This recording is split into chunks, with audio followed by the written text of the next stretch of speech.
Warahmatullahi wabarakatuh.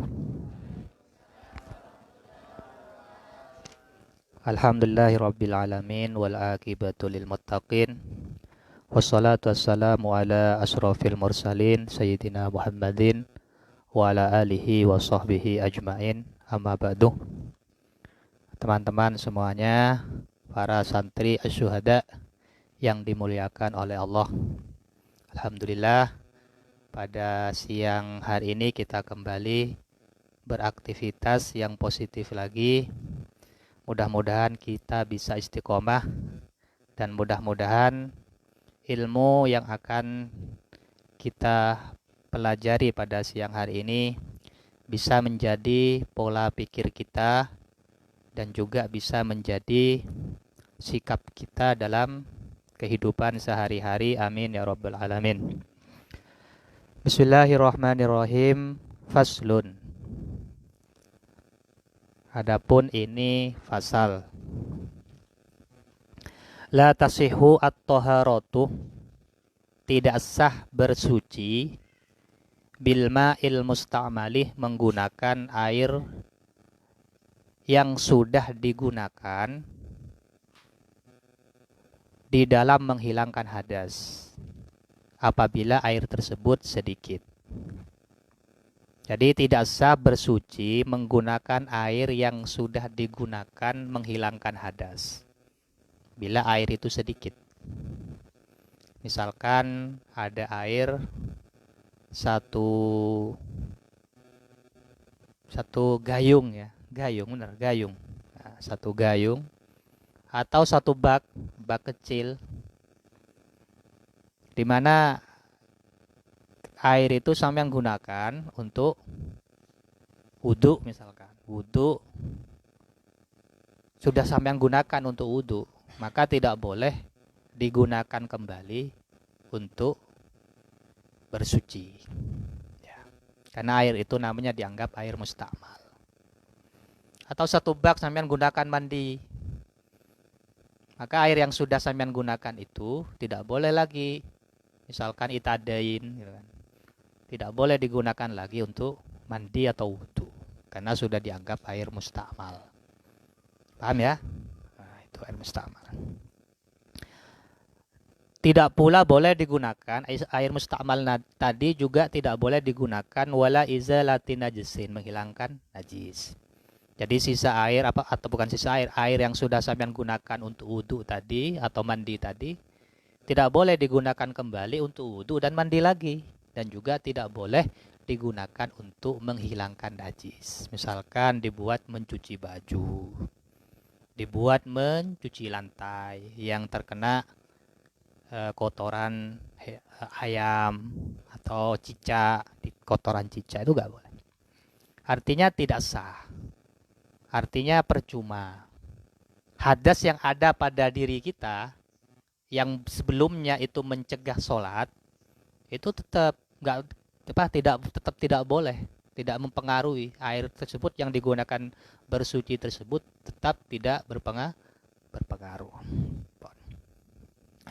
Falau adkhalal mutawaddi' yadahu fil ma'il qalil ba'da ghasli wajhihi.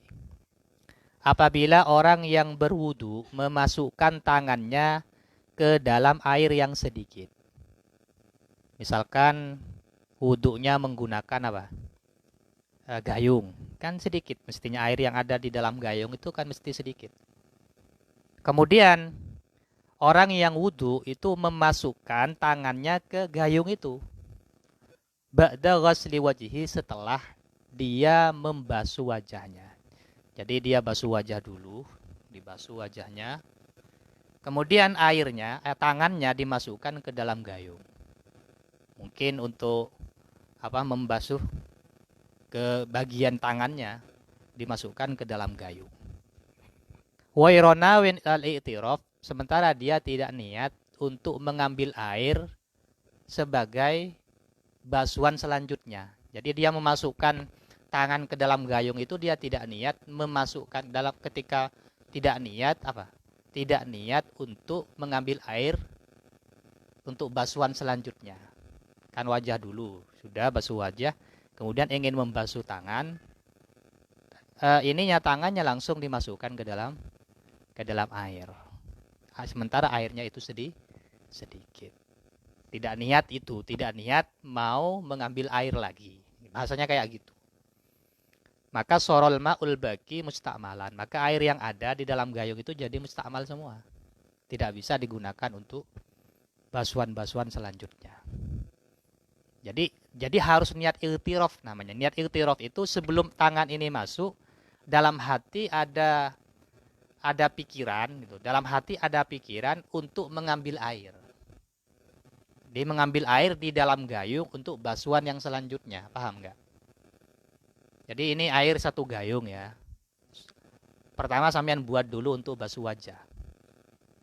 Tentunya sampean basuh wajah itu kan tangannya sudah nyentuh air kan. Ketika basuh wajah kan tangannya pasti nyentuh air. Kemudian tangan ini sampean gunakan ngambil air di gayung.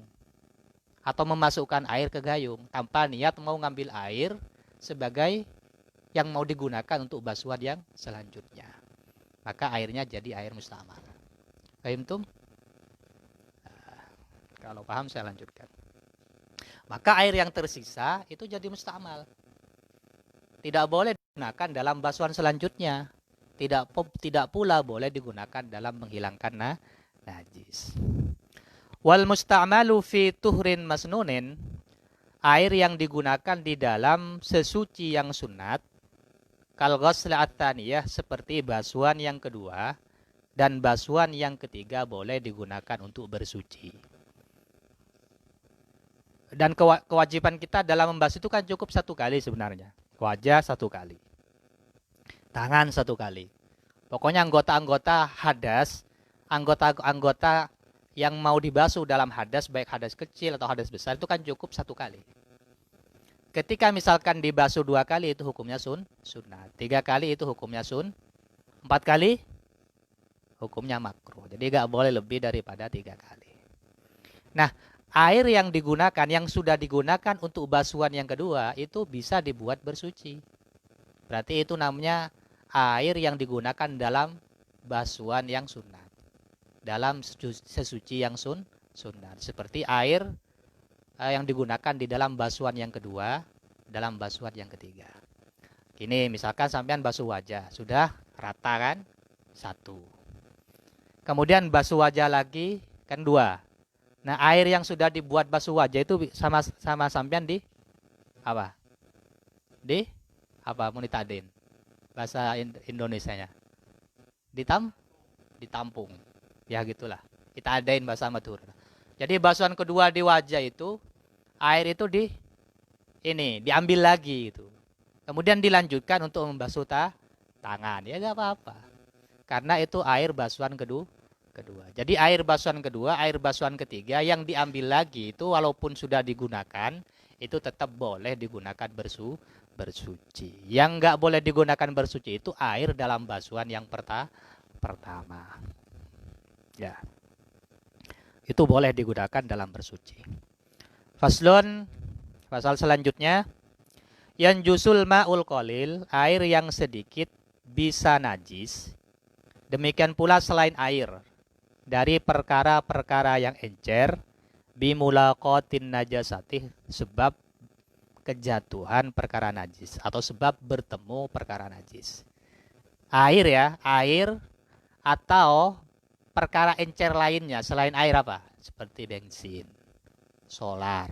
Itu kan perkara encer selain air.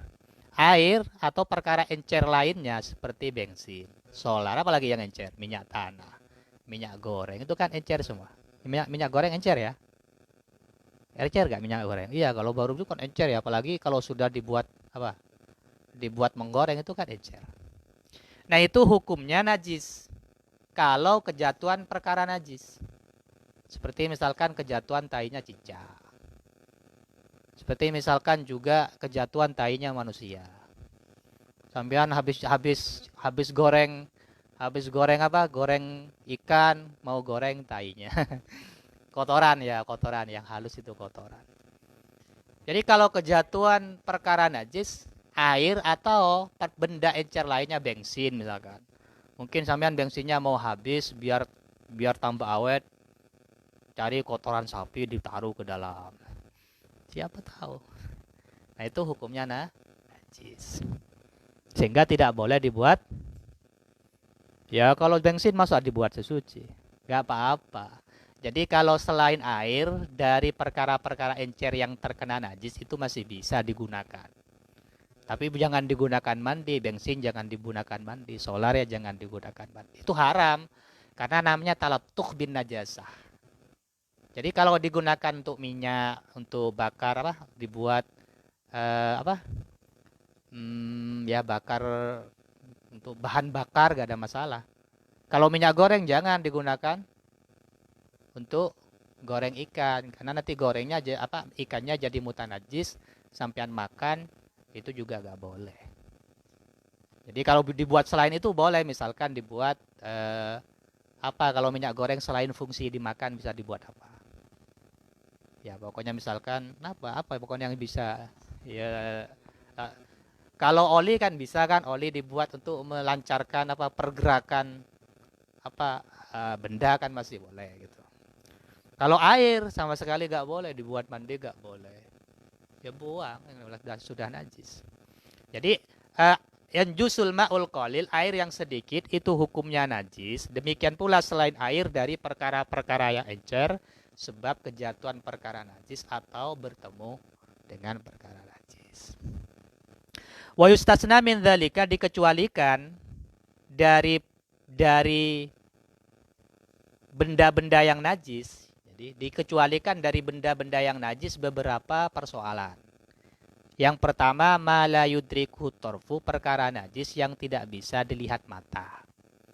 Misalkan ini ya, kan dalam benda-benda itu kan kalau pakai apa itu yang bisa membesarkan itu alat yang bisa membesarkan apa mix apa koskop ya, apa itu ya itu.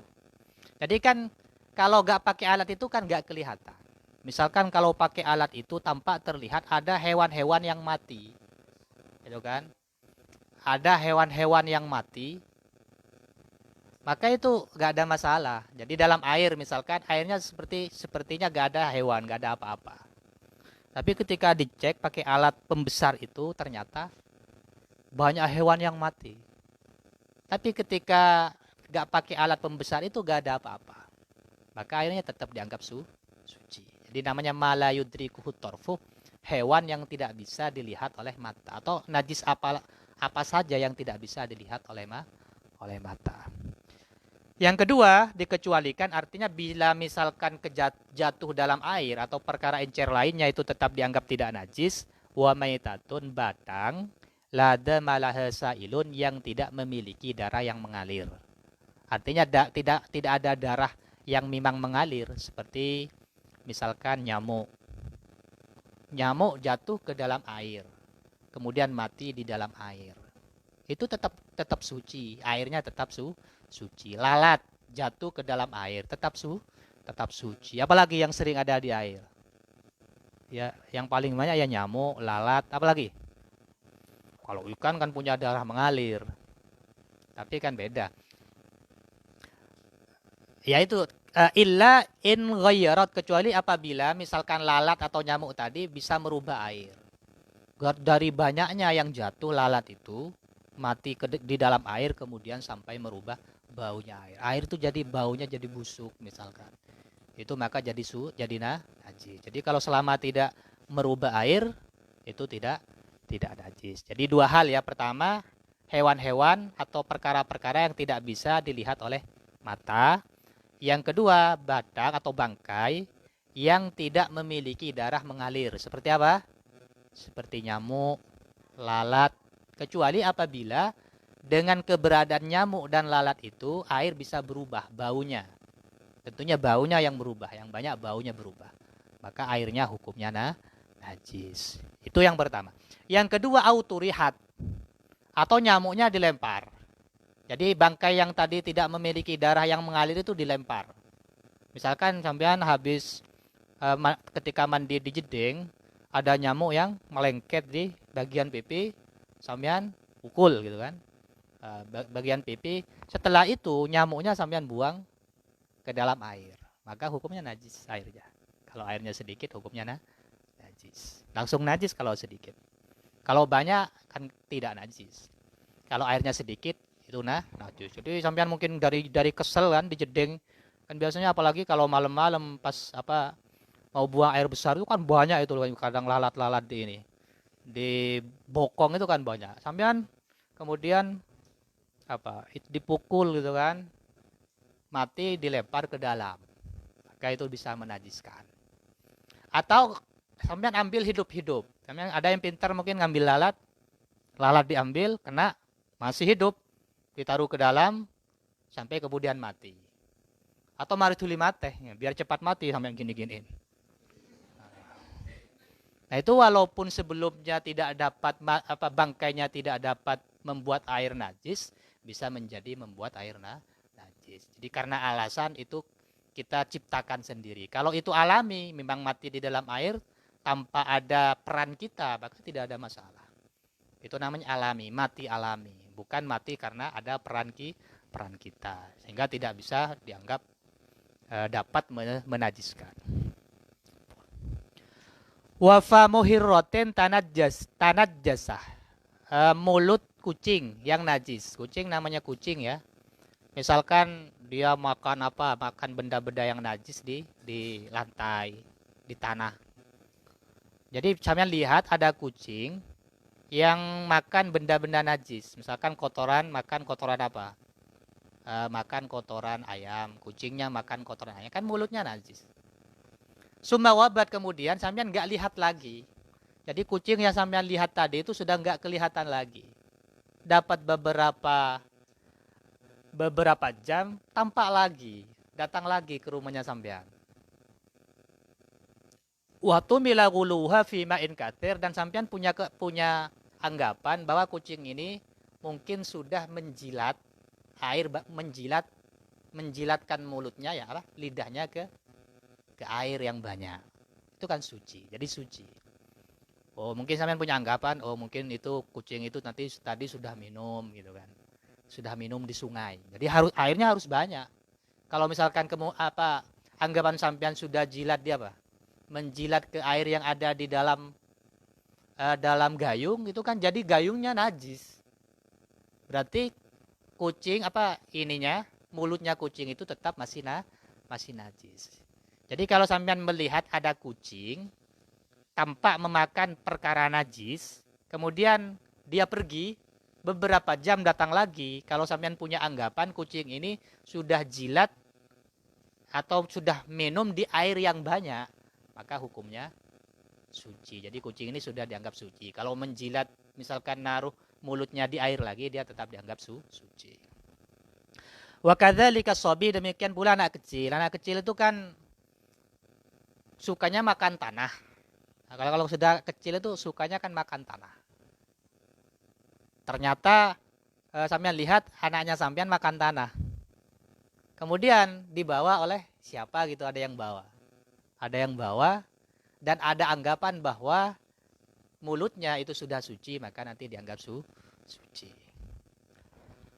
Wal qalil min dukhanin najasah, juga artinya dianggap tidak dapat menajiskan adalah sedikit dari asap perkara najis. Kayak di sini kan sering bakar apa itu? Sering bakar celatong gitu. Kotorannya Kotorannya sapi itu kan ininya kan najis. Asapnya itu kan najis. Cuman kalau sedikit itu dianggap tidak sampai menajiskan. Kalau sedikit dianggap tidak sampai menajiskan. Wal yasir minasya'rin najis, juga yang sedikit dari bulu yang najis. Setiap sesuatu yang dari hewan-hewan yang tidak bisa dimakan gitu kan, yang lepas, jadi bulunya yang lepas itu kan najis. Cuman kalau sedikit kan dimakfu, dianggap tidak najis. Misalkan pegang kucing yang sering bulunya bulunya lepas itu kan kucing. Sampai megang kucing, ternyata ketika dilihat tangannya ada bulu yang ikut, maka tidak ada masalah. Artinya dia dimakfu, dianggap tidak najis.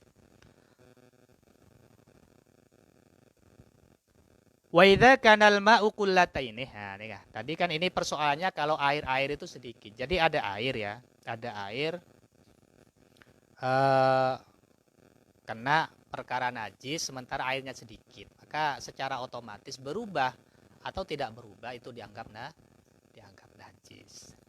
Wa idza kanal ma'u qullataini, apabila air itu 2 kullah berarti banyak. Airnya banyak, kayak jedingnya sampean itu banyak.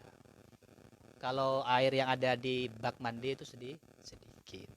Air yang ada di tempat apa lagi? Di tempat cucian mesin itu juga sedikit. Sehingga kalau misalkan kejatuhan perkara najis ya najis. Seperti bajunya sampean yang najis dicuci ya jadi najis. Airnya jadi najis sehingga perlu disucikan kembali.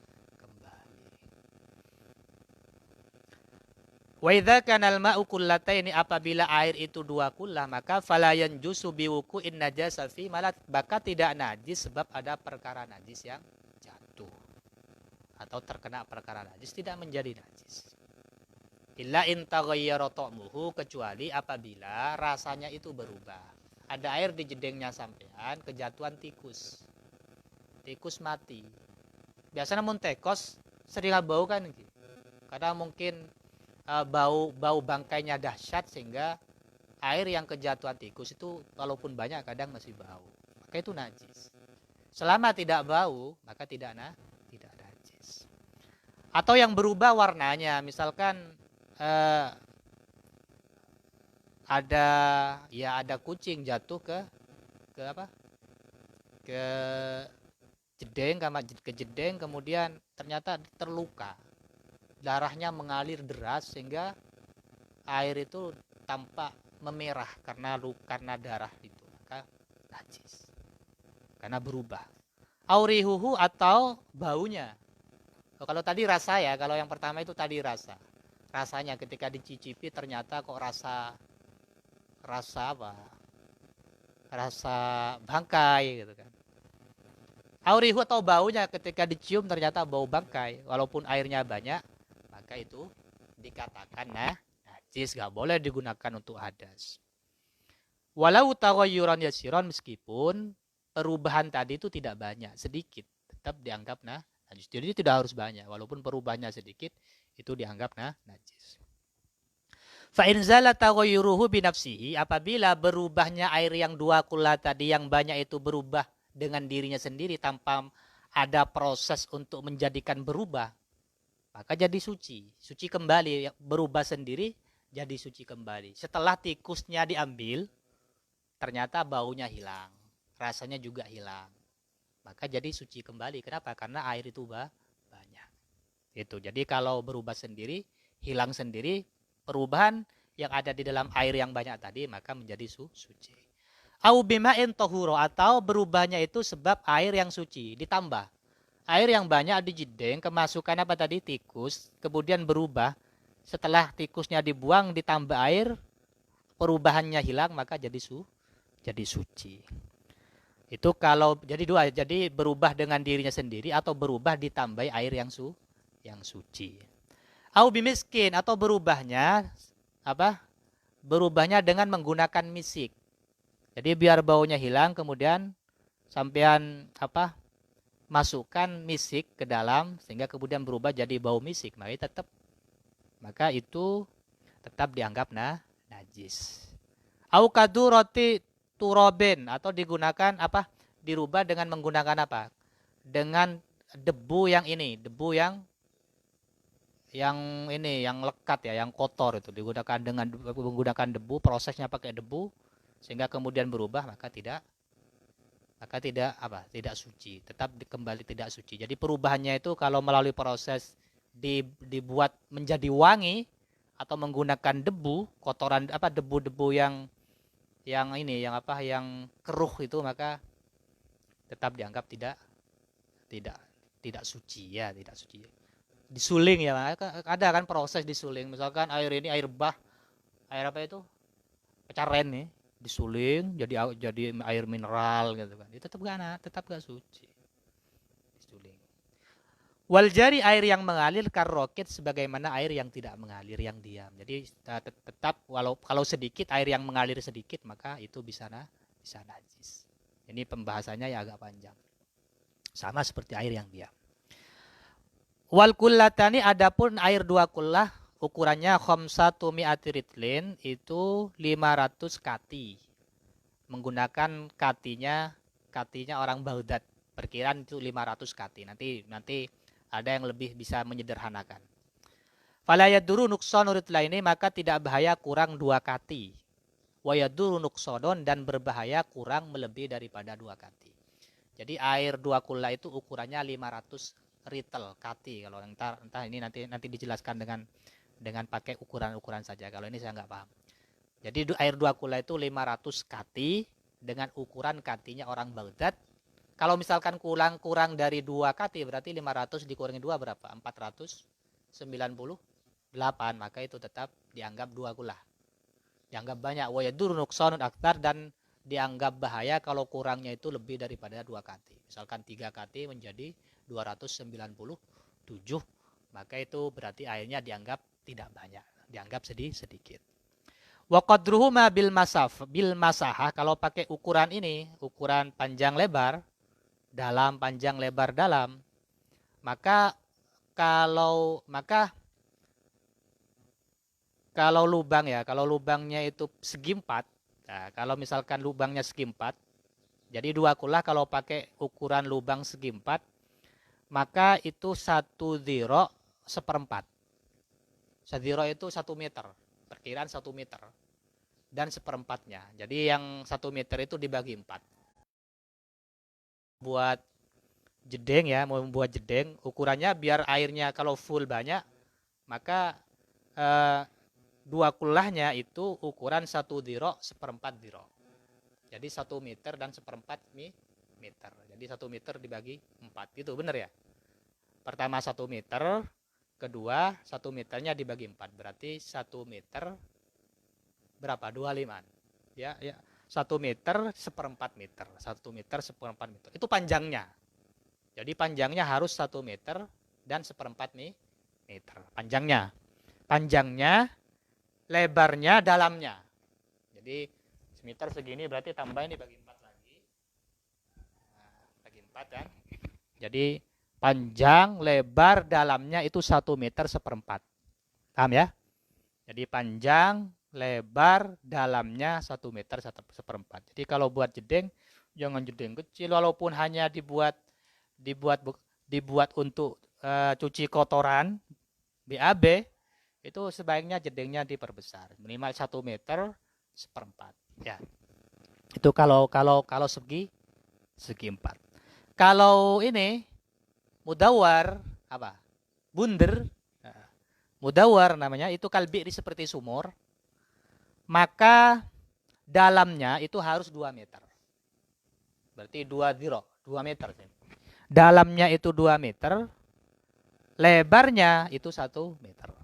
Jadi dalamnya 2 meter, lebarnya 1 meter. Paham ya buat ya? Jadi mengalih sumur misalkan, walaupun sumbernya itu 1 meter sudah keluar, maka ukuran 2 kullah itu kalau full airnya, kalau full itu kan jarang ada sumur full. Kalau full, maka dalamnya itu harus 2 meter. Kemudian lebarnya itu berapa? 1 meter. Jadi 2 dhira dan 1 dhira. Itu kalau bunder. Watah rumut, paham ya? Karena agak jedeng ya. Mare makanya mun masjid, kalau masjid yang saya paling tidak was-was sama sekali itu masjid di Kuanyar. Itu luar biasa menurut saya, orang yang arsiteknya, cara buat jedengnya itu bagus. Saya sudah nggak ragu-ragu najis kalau di sana. Ada sebagian masjid itu sudah ininya ukuran tempat airnya itu kecil. Kalau airnya masih keruh, kotor, itu saya malah justru agak ragu. Kayak di Sayyikhuna Khalil yang di tempat itu kan tidak, yang kecil itu gak kalau ukurannya yang nggak nyampe ke ukuran 2 kullah. Tapi kan nggak najis mungkin karena orang kan bukan dari jedeng sudah bersuci itu. Jadi saya ulang lagi, air 2 kullah itu kalau tempat airnya persegi 4, maka lebar, panjang, dalamnya berapa? 1 meter seperempat. Kalau mudawwar bunder maka dalamnya itu 2 meter, kemudian lebarnya 1 meter. Wa tahrumu dan haram at-taharatu bersuci bil ma'il musabbal lisyurbih, menggunakan air yang digunakan untuk minum. Jadi kalau ada air digunakan untuk minum ya jangan dipersiapkan untuk minum. Misalkan ada air di galon. Kiai mempersiapkan air untuk anak-anak yang mau minum. Sama sampean dibuat wudu. Males kan wudu ke jedeng antri dibuat wudu. Ya sah wudunya sah, cuman haram. Kalau dulu kan banyak orang-orang kalau di Arab ya, kalau sekarang pun di Arab itu kan banyak orang-orang mempersiapkan apa? Mempersiapkan tempat-tempat untuk minum gitu. Jadi tempat-tempat minum. Kulkas sederhana banyak, kalau kayak di Mesir itu banyak sekali kulkas untuk masyarakat itu. Jadi kalau kita ambil air di sebelahnya ada yang diampel banyak. Itu ada yang dingin, ada yang tidak dingin. Ya. Nah, itu haram digunakan untuk buat nyuci tangan. Itu enggak, cuci tangan yang kotor itu kalau enggak boleh. Jadi bersuci buat nyuci kaki, buat wudhu itu enggak boleh. Apalagi buat mandi ada air 1 galon dibuat mandi. Jadi kalau memang air itu dipersiapkan untuk minum, maka tidak ada masalah, maka haram digunakan untuk bersuci. Kalau tidak dipersiapkan untuk itu artinya ada air yang dipersiapkan bebas mau digunakan apa ya silakan. Kayak jedengnya sampean itu ya bisa dibuat minum, bisa dibuat mandi, bisa dibuat nyuci baju dan lain sebagainya. Tapi air khusus yang digunakan untuk minum itu tidak boleh digunakan untuk hadas atau menghilangkan najis. Dibuat bersuci hukumnya tidak boleh. Terakhir, idza ishtabaha alaihi tahirun bimutanajjisin, kalau misalkan ada keserupaan, ada kesamaran antara air suci dengan air najis. Ada air 2 botol gitu loh. Ada air 2 botol, salah satunya itu najis. Kemudian sampean lupa, tadi yang najis ini apa botol yang satunya, apa botol yang satunya. Maka bagaimana? Maka sampean itu gunakan yang menurut praduga sampean itu adalah yang suci. Tapi orang itu punya praduga kuat itu, punya dhon kuat itu ketika ada tanda-tanda, oh iya tadi saya lihat memang yang suci itu ada sampulnya itu, sampul airnya itu sobek misalkan. Oh ini berarti. Kalau tidak punya, kalau hanya asal-asal, oh ini suci sajalah, nggak boleh. Jadi harus ada tanda-tanda, oh ini memang yang suci, bukan yang najis. Ini yang suci, bukan yang najis.